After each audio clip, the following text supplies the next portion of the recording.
Good morning, everyone. It'll just be me today. My co-founder Mike's sitting over there. You can't miss him in the yellow, so have a chat to him after this and the break. So my name is Ash, one of the founders of the Startup Nerds, and we're on a mission to help businesses succeed. We've got something incredibly exciting for you today. We're bringing 5 startups to the stage who'll come up after my presentation and introduce their ideas to you. They hope to increase awareness of their brand, to unlock opportunities for growth by having those right conversations, and also to raise capital. Before I introduce them to you, I will tell you a bit more about our point of difference. So my co-founder and I started in 2022 offering a startup ecosystem of services tailored towards helping them succeed. And we stumbled across a business that had struggled to raise capital for the best part of 18 months. It looked really interesting, so we took a look into it. And what we found was the business had all the bells and whistles we felt an investor would be interested in. It had great market opportunity, incredible founders, a track record of execution, and was in disruptive tech. And so even with all of these bells and whistles, it still struggled to find capital. So we took a look into the investor strategy, and what we found was it was not the business that was the issue, it was the way it was being positioned. And so we worked alongside those founders and tweaked a couple of things. We didn't change the business model, but what we did was unlocked exactly what was underneath and always there.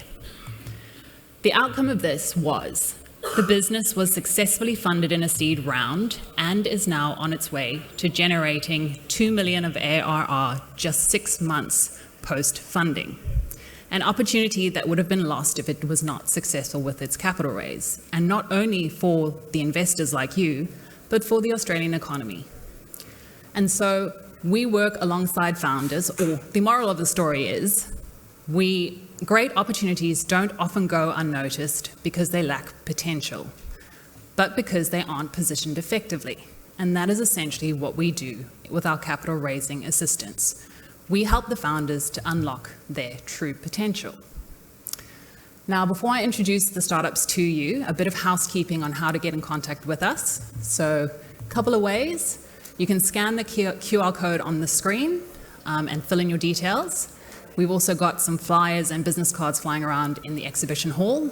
We do have a trade stand, will be available today and tomorrow, so come chat to us. We'd love to hear from you. And then all of the opportunities here today will be available on Capital HQ. Now, without further ado, I'd like to introduce to you the first startup to take the stand. And please welcome the founder, Ahmed Salim, all the way from Western Australia, where he'll chat to you about Podyssey. Thank you. Thanks, Ash. So my name is Ahmad. I am the co-founder and CEO of Podyssey. But prior to starting Podyssey, I used to work as a geologist, and a large part of my role was travel. I traveled a lot. For about a 10-year period, I averaged 330 days on the road. So 11 months of the year I was on the road. And travel is great. You get to do a lot of cool things, get to see a lot of cool places. But the part that sucks about travel is all the downtime that you have, all the time that you spend sitting on planes, sitting in airports, sitting in cars, going to airports in traffic, all of that stuff. And you need a way to kind of use up that time.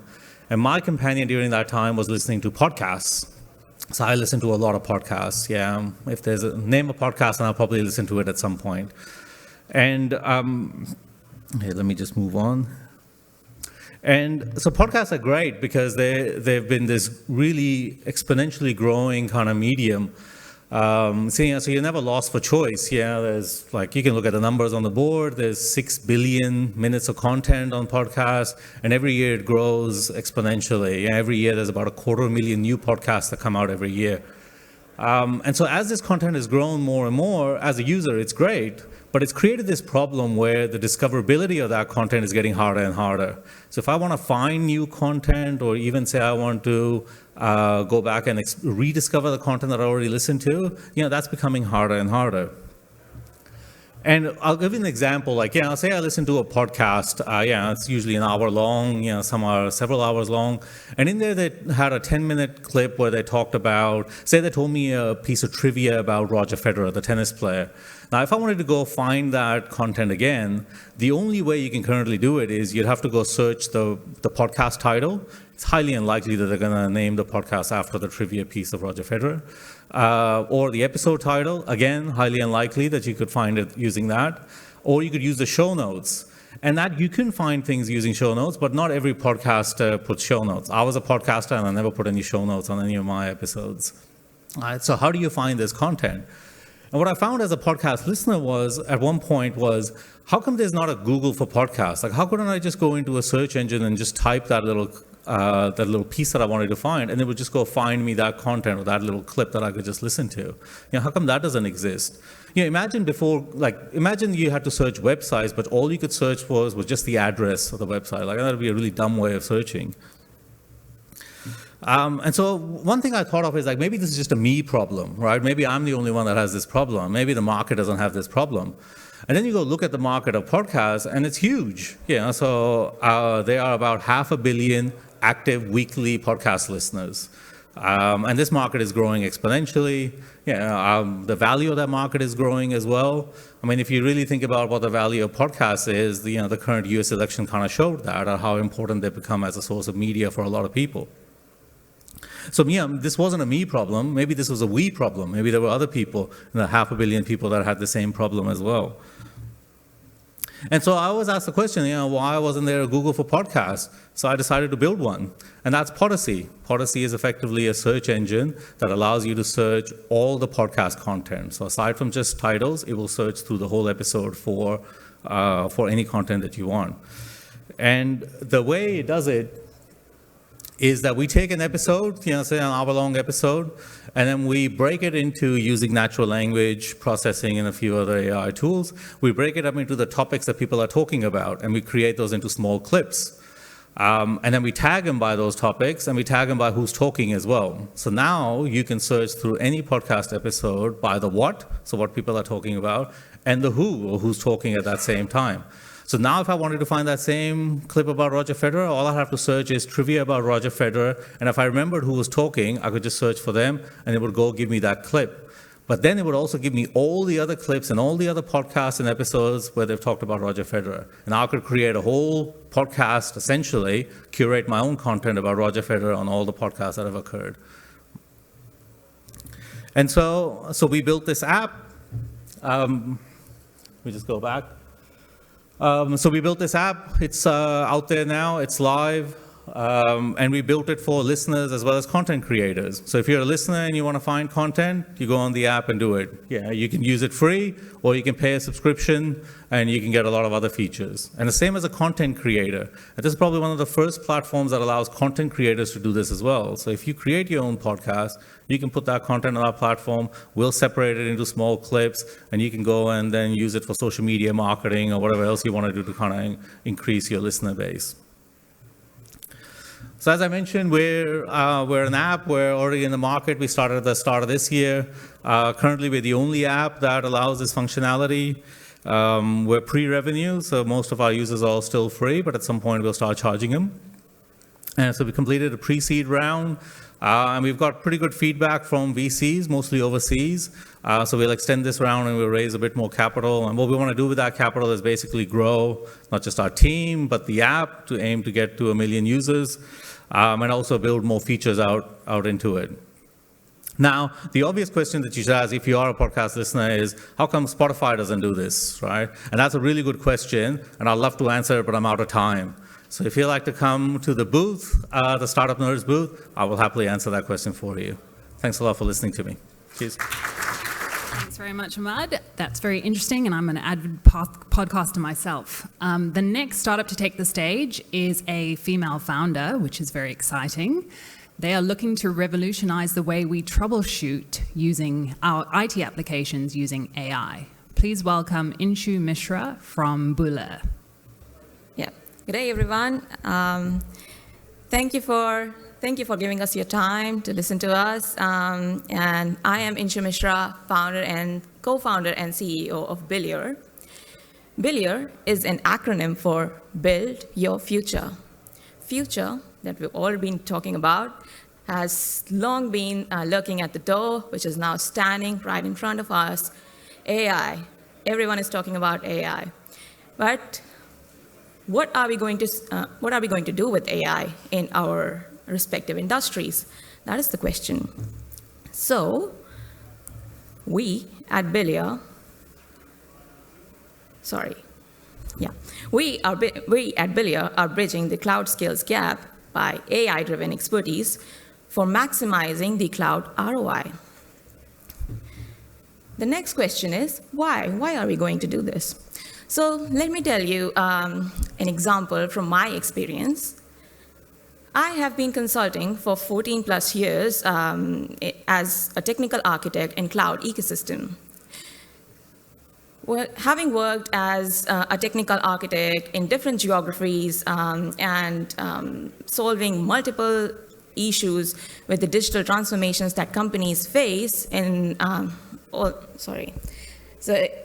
having worked as a technical architect in different geographies, serving 50 plus clients, I have come across so many issues that the companies face while on the journey of their digital transformation. One such example that I would like to highlight today is when I was hired as a technical architect by a company, by a startup who had raised over $200 million over a year ago. And the issue they were trying to solve was integrating their AWS system with Salesforce for making the data transition as smooth as possible, because the Salesforce had their identity application and AWS had their cloud application.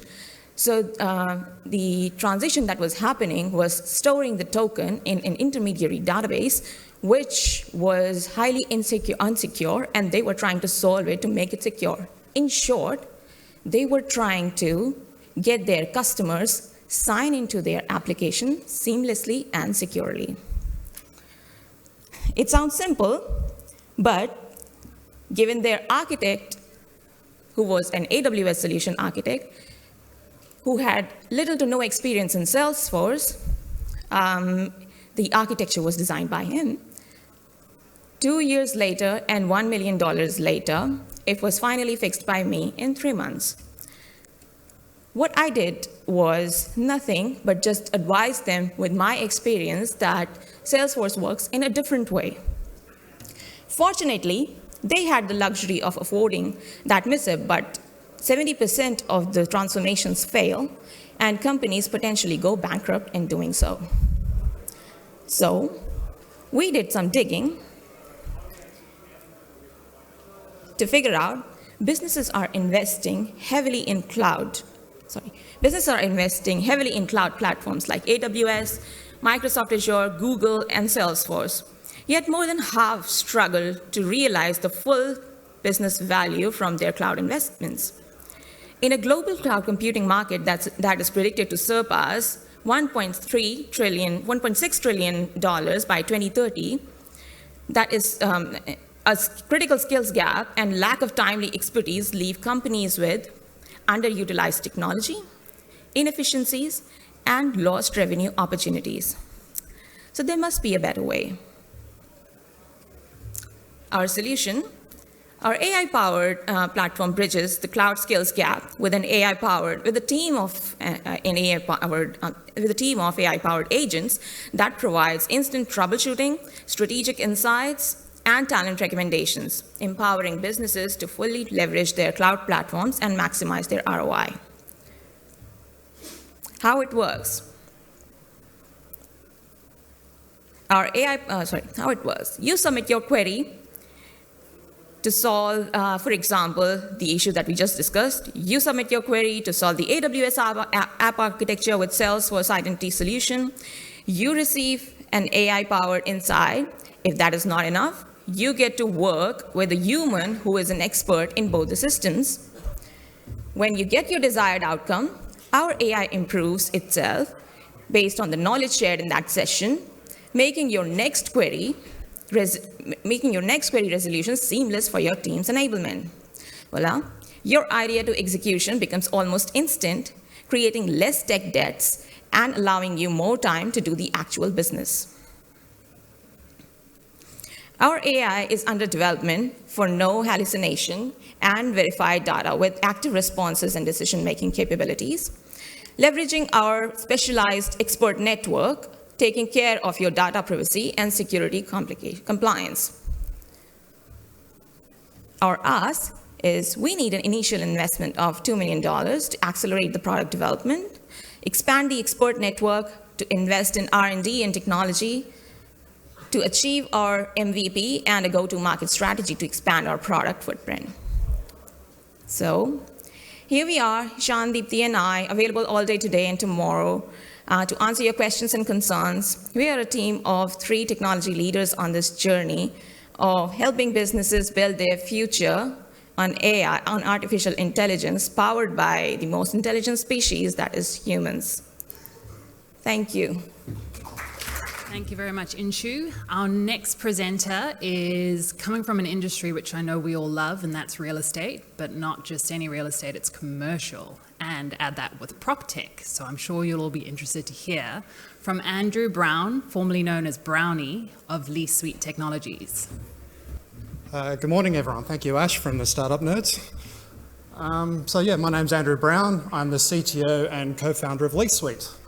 So Lease Suite are empowering the large business occupiers and commercial real estate industry with AI-powered portfolio and transaction management software.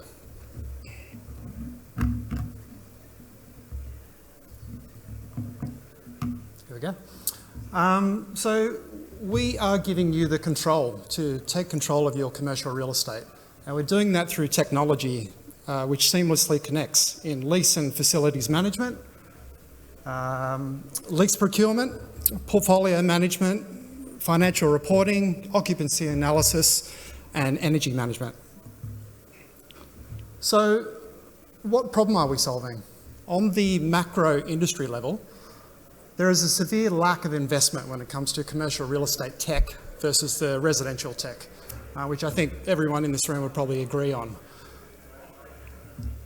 When it comes to portfolios of leases, they're still being managed on disorganized spreadsheets and other disparate manual collections of data. When it comes to leasing transactions, the processes there are no different than what they are today and than what they were 30 years ago. On the asset owner side, they're not empowered with software, so they can't maximize their data and reduce their income downtime and boost total returns. When it comes to the macro level, on the user level problems, commercial real estate is simply broken. When it comes to lease management, leases are complicated. A commercial real estate lease is complicated.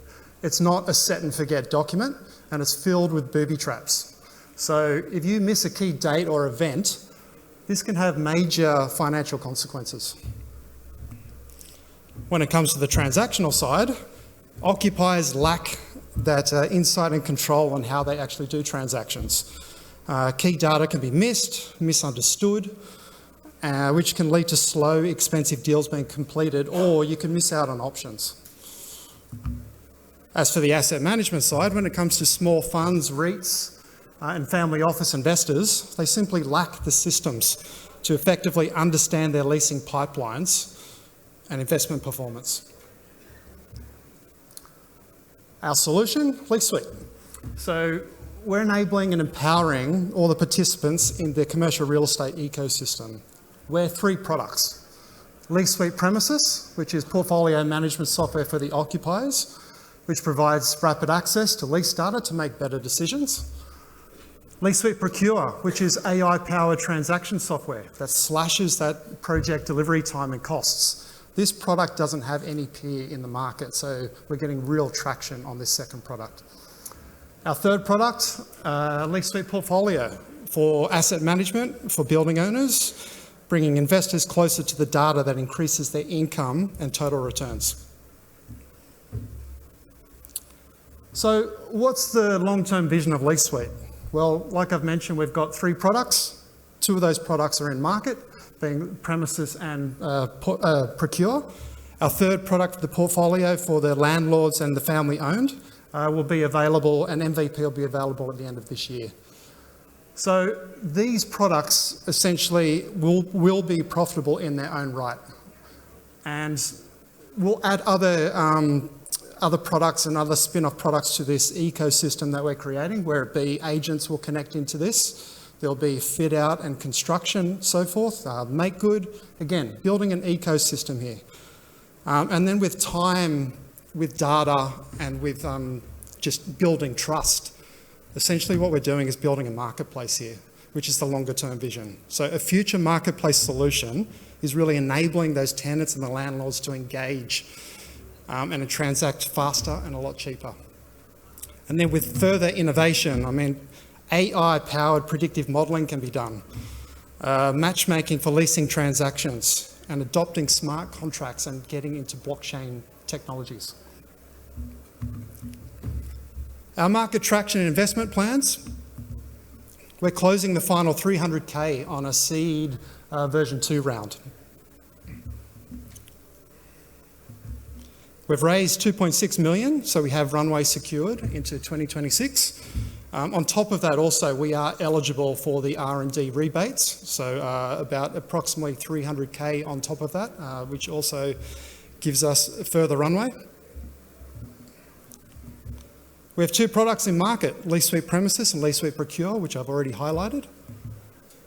We have contracted sales, so we're not at an early stage. I mean, whilst we are still early stage, we are making revenue. So we've got proven revenue and we're locking customers into 2-year contracts. We have our third product, Lease Suite Portfolio, which is the MVP, will be available at the end of this year. We have a major capital raise plan for the first half of 2026, which is all about product expansion, and that will also go into the expansion into APAC markets planned for 2026. I'm Andrew. I've been in the PropTech space for 21 years. There's our other founder, Mike Steele, who is the commercial real estate industry expert. So 2 middle-aged men, seasoned vets who have been in this space, know the environment. We're hungry. We want to smash this, all things sales 2025. And then come and have a chat with us. We're at the Startup Nerds tent next door. Let's have a chat and let's be part of transforming commercial real estate industry from something that's very offline to online. Thanks, everyone. Thank you very much, Andrew. Next to the stage, I'm going to introduce an AI solution in the generative AI space. And this tool can automate what a team of 7 content producers would otherwise be doing, almost at the click of a button. Please welcome Darren Carey and Andrew Jackson from Syndica. Thanks, Ash, and thanks for everyone being here today. Very excited to meet you all and share what we've got for you. So I'm Darren Carey, as Ash said, the founder and CEO of Syndica. Syndica is dedicated to revolutionising content production through vertical AI agents. Sounds really technical and geeky, but we'll go into that and we'll let you know a bit more about that. Got to learn how to do that. So the future of workflows, AI is actually unlocking, unsurprisingly, a $58 billion additional market. It's transforming the way businesses operate. So it's not about generating new, smarter software. It's about creating much smarter workflows. That's what's holding companies back. The AI technology is already there. If you think about it, the relentless demand for content to be produced is huge. It's expensive, it's manual. So their processes remain fragmented, time-consuming, and of course, very expensive.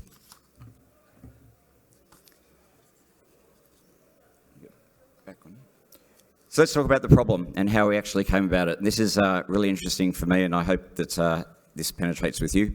We had a client who is a large sporting company here in Australia. They have a website, and every single day they have 7 content producers working there.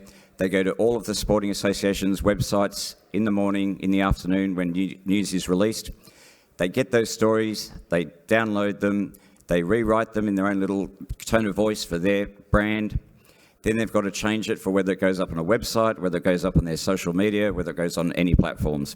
So their CEO rang me about 15 months ago and he said, Darren, this ChatGPT it's awesome, it's great. I can put these stories into ChatGPT, ask it to make it a little bit more serious, a little bit funnier and whatever, but then I've still got to copy that content. I've still got to log into my content management system.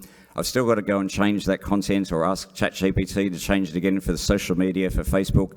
Surely you smart guys can actually do something about that and make that a bit more automated. So there was that hint about what is the automation opportunity of the AI. So we built a proof of concept with that initially, and we actually proved that we could actually, using the OpenAI APIs as well as Amazon Bedrock, we could do everything that ChatGPT could do. We could set up the searches, but we could also make it automate and connect to the client's platforms without having to sign out and sign back in. But no one wants to reinvent the wheel, so obviously we did some other research. Unsurprisingly, to date, as far as I can see, there's about 41 companies out there on the web around the world saying that they do automated AI and all the rest of it, everything from generating everything you need for SEO and SEM to doing your ads, podcasts, you name it. I've signed in and paid for at least 12 of them and tested them. None of them actually have this automation that they claim to do. None of them actually help solve problems. Once again, though, really wanted to not reinvent the wheel and waste my money. It was almost surreal to me that with all these companies out there and this huge opportunity with $58 billion market growing, that someone hadn't already done this. So luckily I have a relationship and a connection with the CEO of Amazon Australia. So I went and caught up with her and I said, Louise, am I wasting my time? Are you guys doing this? Is someone else doing this? Are there people doing this? And amazingly, again, I still pinch myself. She said, no, Darren, actually, there isn't. And one of the biggest complaints that we're getting back from the market here in Australia from our companies is this AI is great. Everyone's raving about it. Everyone's saying AI is the future.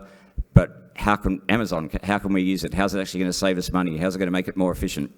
Following on from that, we actually had 7 meetings with Louise and the exec leadership team, which I'm extremely appreciative of. One of the greatest people and bits that helped us in there was Romain, who's their solutions architect at Amazon for AI. And he again reiterated that there's no one out there, even the big publishers that were trying to do their own things with AI, hadn't done what we'd managed to do even with just the MVP proof of concept. He had a few suggestions for us, which was great, and we took them on board. But excitingly, some of the things he said, which I'll go through in a minute, we actually saw what he said was great, and we went 10,000 steps higher, and we're actually in the process of submitting patents with some of those features. So the problems are clear, just quickly on that. In the market, generating high-quality content at scale is obviously a problem. Lack of consistent tone of voice, right? So all these businesses from 7, 9, SBS, the pool company, everyone loves to have their own tone of voice. It's critical to their identity and their business brand. Some of them having multiple tones of voice, and it gets even more difficult when they want to keep that tone of voice not only in a website blog, but also on their social media networks. Not being able to react quickly enough to the fast trending, changing topics in the industry. That's, again, a challenge. It's a manual challenge. Here's a big one, which I find really fascinating. There is an industry fear or an industry acceptance that if you use Gen AI created content, that it's going to be plagiarism of some sort. So even when we caught up with Romain, the solutions architect from Amazon, he was saying it's accepted by all these companies that there is plagiarism of some sort. Why don't you build into your product some kind of traffic light system that actually shows red if it's quite similar to some other contents, orange or green? Took that on board, was a great idea, but we actually went a bit further and went, no, we can do this and make it without it being plagiarised. So that's one of our unique selling points that no one's done, so we can demonstrate that for you later on. And most importantly, the true example that I just gave you about my sporting clients, there's no true automation. It's just a very manual process. So they're the problems in the industry.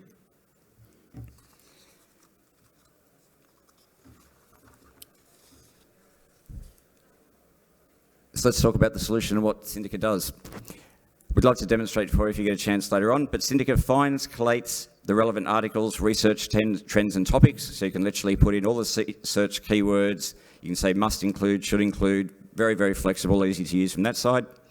Takes all the data, creates a plagiarism-free, so that's that key point I said. We're actually plagiarism-free, so all these businesses, whether they be small sole trader through to a huge publisher, can be confident that what they're getting produced using the AI technology is plagiarism-free. The content is automatically structured and optimized for the different platforms, whether it be social media or a blog, does that in the tone of voice. And once your sources, templates, and the tone of voice is set, you can go to sleep, come back whenever you want. It's generating new stories continuously. You just have to review it, and if you're happy with it, publish it. So what's the key difference? Syndica, we're not writing another AI tool. We're not trying to do what all these 41 companies are doing and everyone's doing and writing AI. We're about fully automating that process that is currently costing companies a huge amount of manual resource and time and money so they can focus on their business strategy, creativity and growth. So thanks for your time. I'm going to hand over now to my co-founder and product director, Andrew Jackson. Andrew Jackson. Hi there. Kind of out of time, so I'll just do this quickly. We've got an MVP. So AI it's not just the future, it's also the present. All right, the next 2 to 5 years, AI is going to change every industry. All right, the disruption is already happening. We have an MVP. Let me put this through. All right, so the ones that adapt, all right, will thrive. The ones that don't will fall behind. So we've got an MVP. We've tested it with the real clients. We've got a white label version already happening out there, running live, producing content 24/7. So we've done the groundwork. We've gone from 0 to 1. Now we need to go from 1 to many. All right. The opportunity in the market is $51.8 billion by 2028. So everyone that we have shown this system to loves it. All right. The MVP, everyone wants to use the commercialised product once we've got it there. We've shown it to one company that does SEO and SEM content for over 3,000 customers. So being able to partner with a company like that will obviously give us a lower cost of acquisition while scaling. All right, we're looking at raising, we'll go through this. Speed, so testimonials, these are some of the customers we're using with, or that have tested it. Channel 7, Ministry of Sport. Just quickly, sorry, need to get through. So the investment we're looking at this point, next, not going. Here we go. So we're looking for a $2 million raise. The $2 million is for building an exceptional team, commercialising the product, and scaling so we can capture market share at this critical point. Now, I've got 3 things to offer. We've got a team, an experienced team. Darren's got 20 years in the content industry. Mark, our CTO, has 25 years in building applications and running large IT teams. Myself, 25 years in starting businesses. And we've also done already done an IT startup and converted. The second thing we've got is a trend. All right, how do you make big money? You get in front of a big trend. All right, and AI is the biggest trend that has come along in the past decades. The third thing we have is a product. All right, the product is content automation, and it has a use case that has the ability for mass adoption. All right, so the 3 things we have, we've got an experienced team, we're building in front of a big trend, and we've got a product that has a definite use case with mass adoption. All right, if you would like to come and talk to us about this opportunity, we're easy to find, we're in the orange shirts, we'd like to see you. Thank you.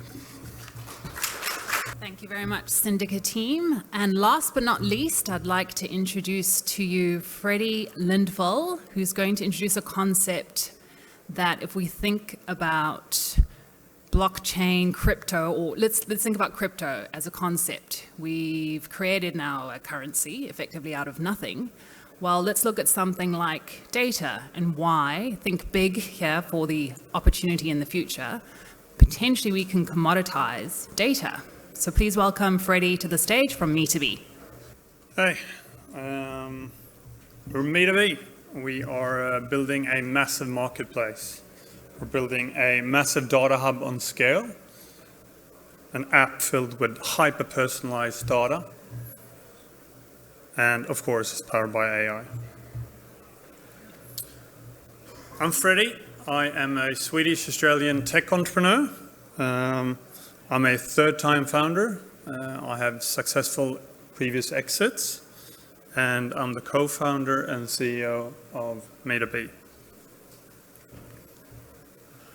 We're targeting 2 massive industries, telcos, brands, and advertisers, which both are facing the same type of problem, very tough privacy data laws. They're just getting harder and harder every day. And to accurately target end users with consent and get that hyper-personalized data, It's just getting harder and harder by the day. So we said, why don't we use one of the largest commodities in the world, mobile connectivity and prepaid mobile data? Why don't we utilize that to create a real value exchange? Why don't we create a marketplace around that?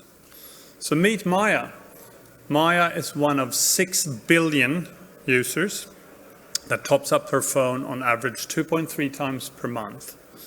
Maya lives in Indonesia, where 95% of the mobile populations are on prepaid solutions. Maya spends 9+ days on her phone. Scary but true. So we thought, what if we can build a marketplace? What if we can build a marketplace between all these users like Maya, telcos, brands, and advertisers? And what if we can create a real win-win-win?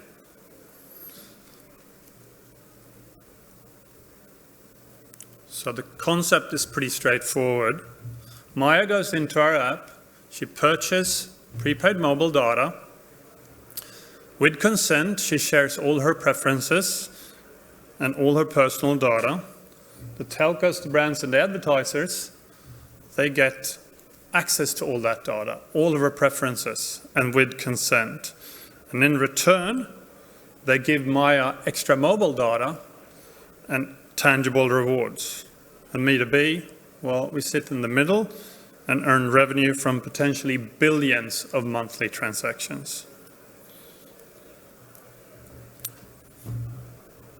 Maya wants real value for sharing her personal data, which today doesn't exist on scale. Today, Maya can't monetize on her data. Maya is not just after another free coffee for sharing her data. Maya wants tangible rewards that she can actually use to top up her prepaid phone, or buy digital services and goods, or pay for her train ticket, or maybe pay for her utility bill. Telcos, well, they want to monetize on their users. But today they struggle because these users are churning 80%. The telcos are also very heavily regulated, which means that they have to compete. So they cannot go together and build a solution on scale. It's not economically viable for them to set up their own solution. Brands and advertisers, well, we know what they want. They want to target these users with consent, and they want to do it accurately on scale. But they're struggling to find platforms like this to actually find these users. So Me2B, again, we provide a massive marketplace, a value exchange on scale, where everyone creates a win-win-win. So for end users like Maya, telcos, brands, and advertisers. We're all about emerging markets. We're starting with Southeast Asia. We have one key partnership integration that provides us access to a massive distribution platform with the access to 900 telcos and 5.4 billion users. And additionally, we have made a revenue share model with the telcos to incentivize a faster and a quicker user acquisition push. We're pretty proud of Me2B, and we really believe in it. But what's even more cool are a few of those tech giants. I think you know some of them. Salesforce, Magnite, D2One, some of the best tech companies in the world. Well, they really believe in us. We bootstrapped the business. Our friends and family oversubscribed in just over a month. We've secured $1 million in capital. We've partnered with world-class partners, and we're currently raising a pre-seed round to help us scale. With my previous exits, I've also had the fortune to be an investor. So I've invested in over 10 startups. I'm on a lot of advisory boards and regular boards, and I've probably evaluated several hundreds of startups. So I know what a lot of you are thinking right now. All right. This is a big play, huge play. He's talking about 6 billion users, 900 telcos, the world's biggest brands and advertisers. Sounds a bit too big to be true. A startup pulling this off? Well, come and talk to us. And we'll explain exactly how we're going to do it. We have the backing from some of the world's biggest tech companies in the world.